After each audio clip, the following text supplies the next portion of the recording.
Hello. Today, we're going to talk about setting up the EQ on your new Kenwood eXcelon DDX492 or 392. Stay tuned.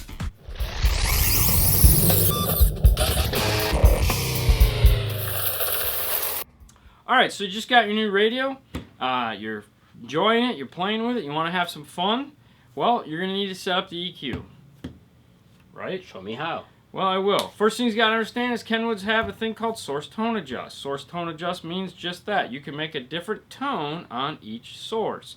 So if you're tuning it for the AM/FM radio, make sure you tune it for the Bluetooth as well as the USB or any other features that you have. Right.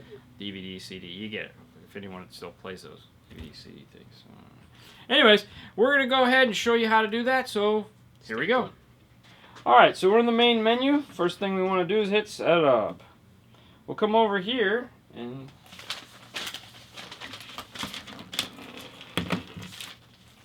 I need my notes.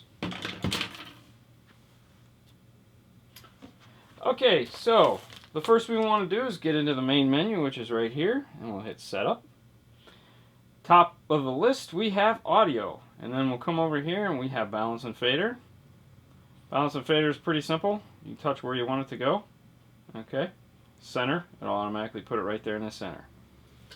Hit the back arrow. We're going to EQ. Now, that comes default for drive EQ.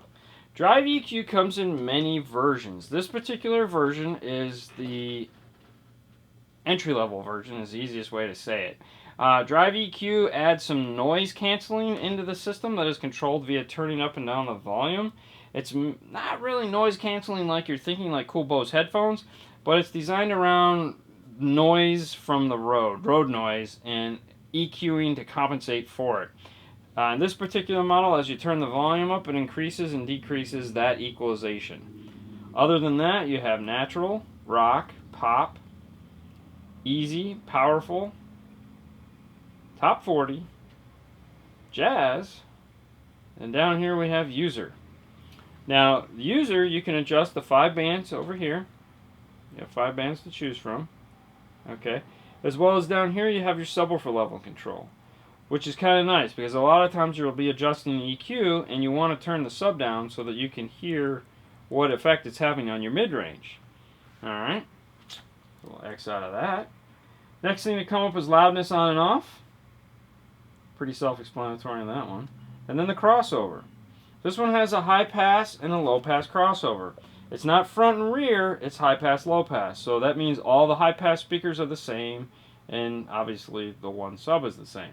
Now, what frequencies do we have to choose from? Well, when we're in the high pass, we'll zoom over, we have through, which means it'll do nothing, which means if you have an amplifier hooked up, you can use the crossover in the amplifier. Otherwise, you have 63, 100, 120. Yep. 150. 180. 180.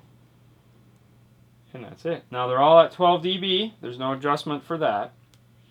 Then on the subwoofer, works basically the same way. And those frequencies are going to be 55, 85, 120, 60, 160, and through. So if you don't want any sub crossover, you want to use the one in the amp, you can. Now you also have a negative level control, which is, right here. And a positive level control. This is your subwoofer volume. Now on your highs, you don't have anything, because obviously you don't need it. Alright, so back out of that. The next thing to come up is volume offset. Now volume offset is kind of a cool feature, and what that's designed to do is it allows you to play sources all at the same level. So if you're listening to a radio, and then you switch over to your Bluetooth, and it's either louder or not as loud, you can adjust that volume offset. So when you're listening to a CD, basically what it means is when you change from source to source to source, FM, aux, Bluetooth, etc., it changes, it makes sure the volume all is the same. Alright, moving on. We have the subwoofer on and off. Bass boost. Bass boost has 3 levels. It's off, 1, 2, and 3. Bass boost is good if you're listening to sound at a low level. It will boost the bass. As you turn up the volume, though, it'll take the boost away. So if you're constantly having to listen at a low level, but you're not getting enough impact in your music, you can use the bass boost. Speaker select allows you to tell it, it's kind of like a generic crossover, but it has a little bit more of an effect. It allows you to tell it what type of speakers you're listening to. So if you have a big speaker in the door, you can tell it wide. If you have a middle-sized speaker, or like a 5 1/4, you can tell it middle. If you have narrow, that's going to be something small like a 4 or a 3 1/2. And then standard is going to be your standard 7 to 6 inch type speaker. Okay, now the only other thing you may want to work on is if you come over here, once you've set all that up and you've spent all that time, come over here and hit System. Go to Backup, Setup Memory, hit Enter. Now this is going to take you to the memory backup page, and what this will allow you to do is save all that hard work you've just done, hit Yes, and that'll back up the radio. So now once you backed it up, if for some reason the power gets disconnected, battery goes dead, or you have to change it, you can go back in and access all that data and you won't have lost it all. Because it can be a real pain if you have four sources to set EQs up for. Bah! Okay. Well, that's it for me. Is that it for you? Yes. You good? Yeah. Okay. Yeah. You're good. I'm good now. Okay. See Alright. ya. Thanks for watching. You can find us where? On Facebook, YouTube, and Instagram. Bye. I'm just saying, man. The guy behind the counter was talking. Good night.